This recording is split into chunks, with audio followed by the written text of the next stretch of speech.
लोग एक दूसरे पर अपना फ्रस्ट्रेशन क्यों निकालते हैं? नमस्कार। जिंदगी बहुत पीड़ाओं से भरी है और लोग बेचारे मजबूर हैं। भीतर हमारा जो ब्रेन सिस्टम है वो जन्मों से डिस्टर्ब होते आया है और डिस्टर्ब होते होते ये हालत हो गई है कि अभी बहुत लोग सेंसिटिव हो गए हैं। ज़रा ज़रा सी बातों में लोग गाली पे, मारामारी पे या खून खराबे पे उतर जाते हैं। यानी बहुत सारे लोग विध्वंस की ओर जा रहे हैं और ये जाना स्वाभाविक नहीं है। अगर ऐसा ही चलता रहा तो जैसे प्रदेश में बहुत सारे मर्डर ऐसे ही हो जाते हैं जिसमें कोई सामने वाला का गलती हो या ना हो। यानी इस तरह का फ्रस्ट्रेशन हो जाता है कि आदमी अपना फ्रस्ट्रेशन निकालने के लिए किसी को भी मार डालता है, मारामारी करता है, झगड़ा करता है। उसे पता नहीं कि मैं क्या कर रहा हूँ और मुझे क्या नहीं करना चाहिए, क्या करना चाहिए। इसलिए ओशो ने ये बात पहले से समझ के रखी थी। तो उन्होंने कहा है कि सक्रिय ध्यान करो और सक्रिय ध्यान के दूसरे चरण में जो 10 मिनट का है कैथारसिस करना होता है। तो कैथारसिस में हंसना, रोना, गाना, नाचना, गुस्सा निकालना, जो भी मन में आए वो निकालना होता है। बाहर से लोगों को ऐसा लगेगा कि ये टेम्पररी पागल हो गए हैं, मगर वो 10 मिनट का चरण होता है। 10 मिनट के बाद आदमी फिर से नेक्स्ट चरण में चला जाता है। इस तरह से हमारे भीतर का जो फ्रस्ट्रेशन है वो निकल जाता है।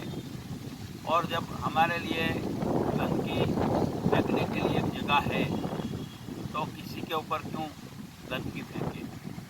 हमारे भीतर फ्रस्ट्रेशन निकालने के लिए जो व्यवस्था है उस व्यवस्था का यही रास्ता है कि हम हवा में फ्रस्ट्रेशन को विसर्जित कर दें। तो हमारे भीतर का फ्रस्ट्रेशन खाली हो जाएगा और दूसरे किसी का मगज नहीं बिगड़ेगा। तो सक्रिय ध्यान में ये रास्ता है। और महायोगी तावरिया जी ने दूसरी बात बताई है कि रिफाइनिंग कसरत करोगे तो इतनी एनर्जी पैदा होगी कि आपके भीतर का फ्रस्ट्रेशन है, आपके भीतर का दुख दर्द है, वो चला जाएगा। उनका कहना है कि हमारे भीतर जो ब्रेन सिस्टम में छोटे छोटे बाल जैसे बारीक पॉइंट है उसके भीतर जगह है, दोनों के 2 पॉइंट के बीच जगह है।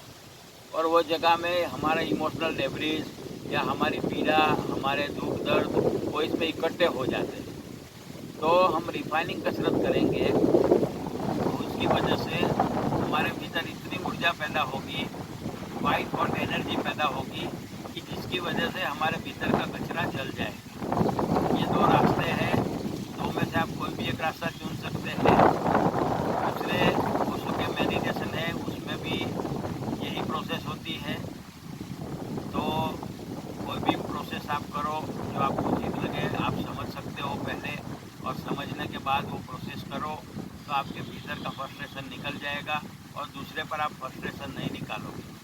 अपने भीतर जो गुस्सा है वो गुस्सा के लिए हमारे भीतर जो सिस्टम है उसमें एक बात समझने जैसी है जो महायोगी तावरिया जी ने बताया है कि हमारी सूर्य नाड़ी है वो बहुत ही 1 से 3 दिन के 1 से 3 के टाइम में, यानी 1 o'clock to 3 o'clock, 4 o'clock, 1 o'clock to 4 o'clock ऐसी सिस्टम हो जाती है कि हम ज़्यादा सूर्य नाड़ी गर्म हो जाती है तो हम ज़्यादा गुस्से में रहते हैं। तो उन्होंने कहा है कि दिन के 1 से 4 में हमारा राइट नॉस्ट्रिल वो मेडिकेटेड रू से बंद करना है। हम सो जाए तो वो रुई निकाल लेना है और जब तक ये रुई रहेगा तब तक अगर भीग जाए तो फिर से बदल लेना है। तो इस तरह का उन्होंने प्रयोग बताया है। उससे हमारे भीतर की इरिटेशन कम हो जाएगी, हमारे भीतर का गुस्सा कम हो जाएगा।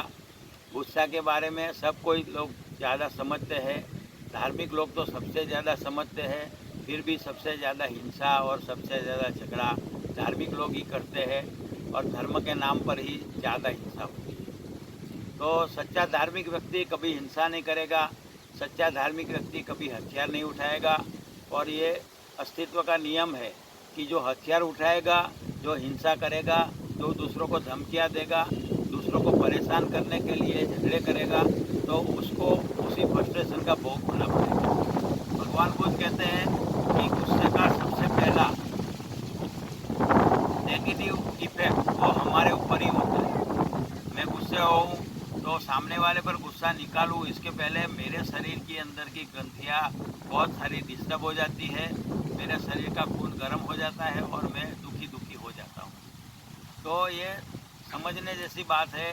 और ये क्रोध का करुणा में रूपांतरण हो, हमारे भीतर जो क्रोध है उसका रूपांतरण करने की सारी प्रोसेस ध्यान और योग है।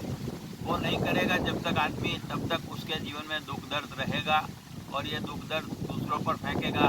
फ्रस्ट्रेशन दूसरों पर फेंकने से कोई रास्ता निकलने वाला नहीं है। रास्ता तो तभी निकल सकता है जब योग और प्राणायाम की पर्टिकुलर विधियाँ करेंगे और इस तरह का प्रयोग करने से हमारे भीतर का क्रोध को करुणा में रूपांतरण होगा और करुणा का भाव होगा। तभी हमें दूसरों पर दया आएगी कि वो बेचारा समझ नहीं पा रहा है, उसको ऐसी स्थिति होगी, उसके जीवन में इतना दुख दर्द है तो कहाँ निकाले, हमारे पर ही फ्रस्ट्रेशन निकाले ना। तो जो भी गुस्सा करेगा उसके प्रति करुणा रखनी है।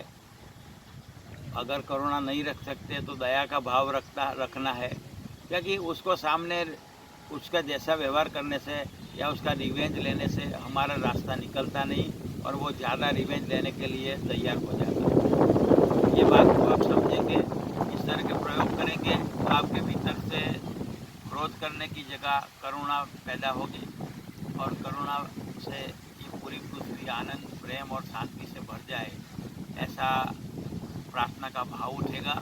और हर हमेशा जो भी कर्म करे इसके पीछे यही भाव करे कि मुझे जो कुछ भी मिला है वो सारे अस्तित्व में प्राणी मात्र को मिल जाए और हमारा जीवन आनंद, प्रेम और शांति से भर जाए और वैसे ही दूसरों का जीवन भी आनंद, प्रेम और शांति से भर जाए। नमस्कार, धन्यवाद।